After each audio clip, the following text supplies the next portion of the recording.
एक बार की बात है।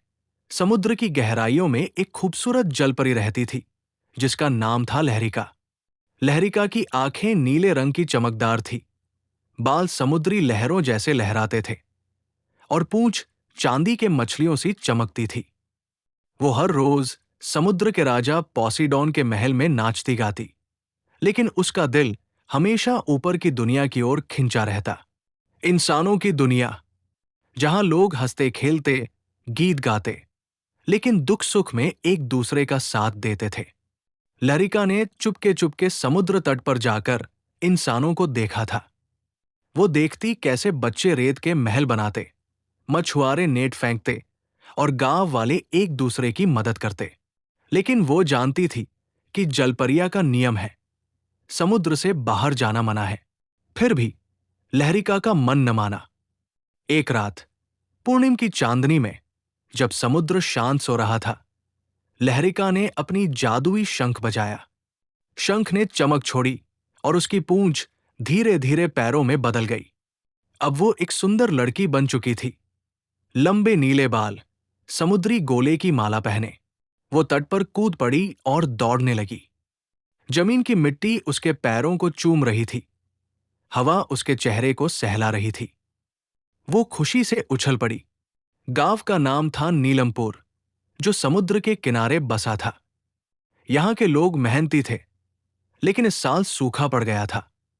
नदियां सूखी पड़ी, खेत फट गए और भूख हर घर में दस्तक दे रही थी। मछुआरे समुद्र से खाली हाथ लौटते, क्योंकि मछलियां गायब हो गई। गांव के सरपंच, बूढ़े रामदास, हर शाम गांव वालों को इकट्ठा कर कहते, ईश्वर पर भरोसा रखो, बारिश आएगी। लेकिन बच्चे रोते, औरतें आंसू पोंछती। लहरिका जब गांव पहुंची तो एक छोटी लड़की मीरा को देखा। मीरा पतली दुबली, भूखी, रेत पर बैठी चित्र बना रही थी। एक बड़ा सा समुद्र, जहां से मछलियां उड़कर आ रही हों। लहरिका का दिल पिघल गया। वो मीरा के पास गई और कहा, बेटी, क्या तुझे भूख लगी है? मीरा ने डरते हुए देखा। तुम कौन हो? हाँ आंटी, लेकिन घर में कुछ नहीं। लहरिका ने अपनी जादुई माला से एक गोला निकाला और फूंक मारी। गोले से ताजा मछलियां, फल और रोटियां निकल आई। मीरा की आंखें चमक उठीं। वो चिल्लाई, मम्मी, देखो जादू। जल्दी ही पूरा गांव इकट्ठा हो गया। लहरिका ने सबको खाना बांटा। रामदास बोले, बेटी, तुम देवी हो क्या? लहरिका हंसी, नहीं चाचा, बस एक यायावर, लेकिन मैं मदद करना जानती हूं। अगले दिन लहरिका ने गांव की नदी के किनारे खड़े होकर अपना रहस्य बताया। मैं समुद्र की जलपरी हूं। सूखे का कारण एक दुष्ट जादूगर है, जो पहाड़ों पर रहता है। उसने बादलों को बांध लिया है। मैं उसका सामना करूंगी। गांव वाले हैरान। मीरा की मां राधा बोली, खतरा है बेटी, मत जाओ। लेकिन लहरिका ने कहा, मदद करना मेरा धर्म है, तुम सब प्रार्थना करो। वो पहाड़ की ओर चल पड़ी। रास्ते में जंगल घना था। भेड़िए गुर्राए, सांप फुफकारे, लेकिन लहरिका ने अपनी शंख बजाई।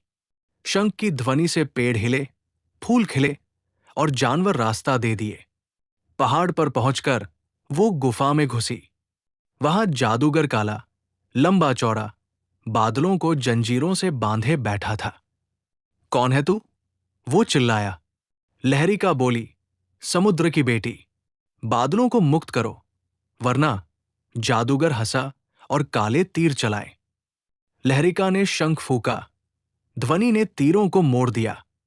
फिर उसने अपनी माला फेंकी, जो जंजीरें काटने लगी। जादूगर गुस्से में पहाड़ हिला दिया। चट्टानें गिरने लगी। लहरिका चपल थी, कूद फांद कर बची। आखिरकार बादल मुक्त हो गए। आकाश गरजा, बिजलियां चमकी और बारिश शुरू हो गई। जादूगर हारा, गुफा में समा गया। लहरिका दौड़कर गांव लौटी। बारिश हो रही थी, नदी भर रही थी, खेत हरे हो रहे थे। गांव वाले नाचने लगे। रामदास ने कहा, तुम्हारी कृपा से बचा गांव। मीरा ने लहरिका को गले लगा लिया। आंटी, हमेशा रहो ना, लहरिका की आंखें नम हो गई। बेटी, समुद्र पुकार रहा है, लेकिन मैं लौट आऊंगी। याद रखो, मदद का जादू हर किसी में होता है। रात को चांदनी में लहरिका समुद्र तट पर गई। उसने शंख बजाया, पैर फिर पूंछ बने। वो लहरों में समा गई। लेकिन गांव वाले कभी न भूले उस जलपरी को। हर पूर्णिमे वे तट पर जाकर गीत गाते, लहरिका आओ ना। और कभी कभी लहरों में नीली चमक दिखती। समय बीता। साल भर बाद नीलमपुर फिर मुसीबत में था। इस बार समुद्र में तूफान आ गया। लहरें ऊंची, जहाज डूब रहे थे। मछुआरा हरिया, मीरा का चाचा, समुद्र में फंस गया। गांव वाले रो रहे थे। तभी लहरें शांत हुई और लहरिका प्रकट हुई, पैरों पर, लेकिन पूंछ की चमक अभी भी। चिंता मत करो, वो बोली, मैं हरिया को लाऊंगी। वो समुद्र में कूद पड़ी, तूफान में तैरती चली गई। हरिया का जहाज टूट रहा था। लहरिका ने शंख बजाया, लहरें जहाज को थाम लिया। हरिया को कंधे पर उठा तट पर लाई। गांव ने स्वागत किया। राधा बोली, तुम्हारे बिना हम अधूरे। लहरिका ने सबको सिखाया, तूफान से डरो मत, एकजुट हो जाओ। मेरी तरह। फिर एक और चमत्कार। उसने समुद्र से मछलियों की बौछार कराई, जो तट पर कूद आई। गांव ने भोज मनाया। लेकिन लहरिका का समय आ गया। समुद्र राजा ने पुकारा, बेटी, ऊपर की दुनिया सुंदर है, लेकिन घर समुद्र है। लहरिका उदास हुई। मीरा रो पड़ी, मत जाओ। लहरिका ने मीरा को अपनी शंख दी। ये रख, जब मदद चाहिए फूंक मारना, मैं आ जाऊंगी। फिर वो लहरों में विलीन हो गई। गांव ने मूर्ति बनाई लहरिका की, नीले बाल, समुद्री माला। हर त्योहार पर पूजा। सालों बाद जब मीरा बड़ी हुई, वो खुद एक मददगार बनी। गांव की टीचर, जो बच्चों को समुद्र के रहस्य सिखाती। एक दिन सूखा फिर आया। मीरा ने शंख फूंका।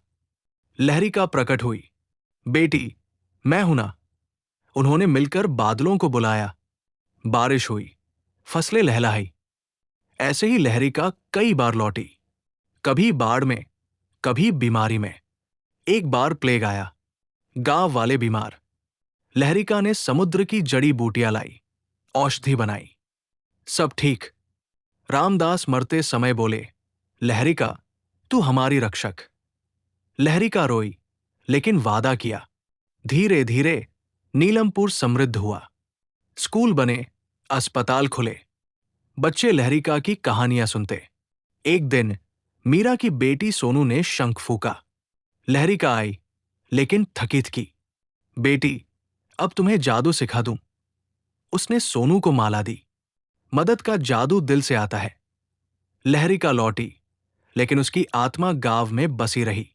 आज भी नीलमपुर में लोग कहते, जलपरी हमारी है।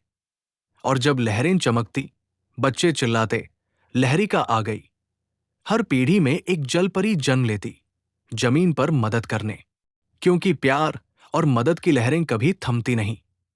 समुद्र और धरती एक हो जाते हैं जब दिल जुड़ जाते हैं। ऐसी ही कहानी सुनने के लिए चैनल सब्सक्राइब करें।